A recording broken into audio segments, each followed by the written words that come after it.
Hey guys, it's Chris and welcome back to another Game of Thrones Season 8 video.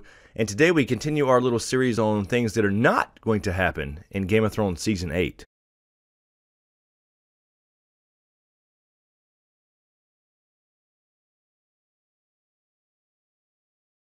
Alright, and before we get started, please stick around to the end of the video. I have a very cool giveaway coming up, and we will announce the winners on this Sunday's live stream at 10:30 Eastern Standard Time on YouTube. And that is going to be a ThroneLegends.com giveaway for an exclusive, immersive event in Ireland that will include the actual direwolves, the actual Iron Throne, as well as some actors from Game of Thrones as well. And I will be giving away 2 free tickets to this event, where basically you just show up with an ID and you're already on the guest list. So stick around to the end of the video and get all the details on how to enter that contest. Alright, so let's jump right in. Number 1, Arya will not be revealed to be the waif. Now, I do like this idea of a big twist where Arya has been dead this entire time and she comes back to Westeros and continues some Faceless Men storyline where she was actually the haircut, or the waif, posing as Arya Stark. But in the scheme of things, it doesn't really make much sense. She wouldn't know what to say to certain people. She certainly wouldn't have Arya's memories. For example, coming back to Westeros and killing Walder Frey and the rest of the Freys in order to avenge the Red Wedding. So it just wouldn't fit. She would be out of character. She would be saying odd things to people. She wouldn't know what to say. She wouldn't know the past experiences between them. Sure, the waif knows a little bit of Arya's past, but not enough detail to actually interact with people she knows and loves, especially her family back at Winterfell. And besides, that was in fact the haircut's face we saw hanging in the Batcave, the Hall of Faces, back in Season 6.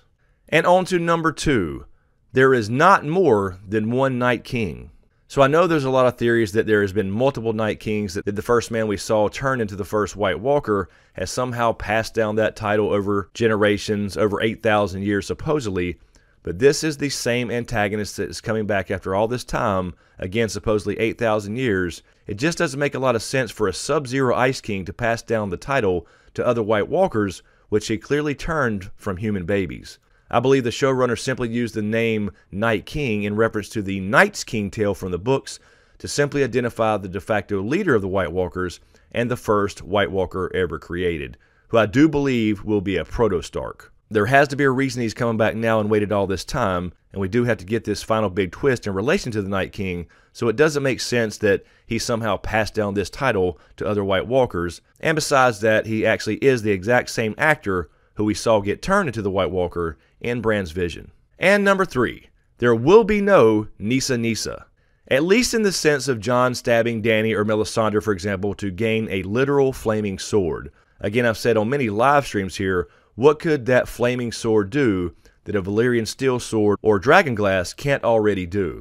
It would have to freaking shoot laser beams. Besides, as I've mentioned here many times, I think the Nissa Nissa tale is essentially a recipe, for lack of a better word, for Valyrian steel anyway, and it takes Dany's house words, fire and blood. Now, I'm certainly still open to a special sword, Dawn maybe, since I don't think personally that Valyrian steel or dragonglass can hurt the Night King. After all, he already has a piece lodged in his chest, so it's certainly possible for a magical weapon to be needed to kill him or to remove that dragonglass. However, I think that magical weapon is Jon's blood, otherwise there's no point in R plus L equals J and magical Stark Targaryen DNA, or if you think a little further back, actual Valyrian blood and First Man blood mixed. Jon is the first of his kind, the Song of Ice and Fire, so perhaps Jon feeding Weirwood.net with his magical blood will give Bran that power up or boost to help destroy the Night King for good. And number 4, speaking of Valyrian steel, Gendry will not forge any Valyrian steel. I think this is pretty self-explanatory, but they already have tons of dragonglass, and there's simply not enough time to make a shit ton of Valyrian steel swords or other weapons. I actually believe that Valyrian steel needs to remain a mystery, and rediscovering the secret actually takes away from the few we have now left in our story. Besides, if you follow the Fire and Blood or Nissa Nissa sacrifice idea about Valyrian steel, they cannot just go around tempering blades in the hearts of the living. And finally, number 5, Cersei will not outlive the Night King to be the final villain. It would completely undermine the entire story if she were to be the final big bad. The prologue of the first book and the cold opening, pun intended, to Season 1, and the build-up over many, many years would be ruined if they just kill the Night King in, say, episode 4 or 5, and the last episode or 2 simply becomes about overthrowing Cersei. We have to get that final twist and big payoff that involves the original threat to Westeros, that was presented to us from day one in book and show. So there's not a whole lot more to say about this other than I think that this would actually be bad writing, book or show, if the Night King was killed and then the last couple episodes or last book became all about overthrowing Cersei, the final villain. Anyway, guys, that's all I have. Let me know what you think in the comments below. What are some other things that will not happen in Game of Thrones Season 8? And if you disagree and think some of these things will, let me know why as well. And really quickly, before we get out of here, a reminder about the contest. Again, this is ThroneLegends.com, and they are hosting a very cool immersive Game of Thrones experience in Dublin, Ireland.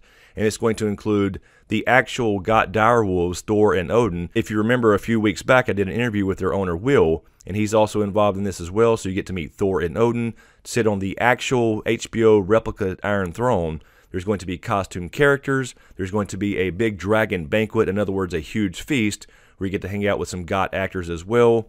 A life-size dragon skull, as well as many, many prop exhibits, sword fighting lessons, night training, etc. It's going to be a really cool experience.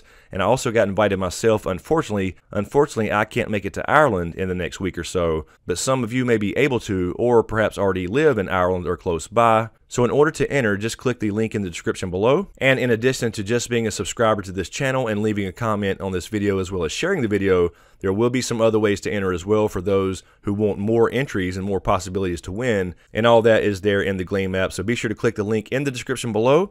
And again, we'll announce the winner for 2 tickets during this Sunday's live stream at 10:30 Eastern Standard Time on YouTube. So good luck to everyone, and tell them Smokescreen sent you. And as usual, thank you for all the support, especially you guys on Patreon.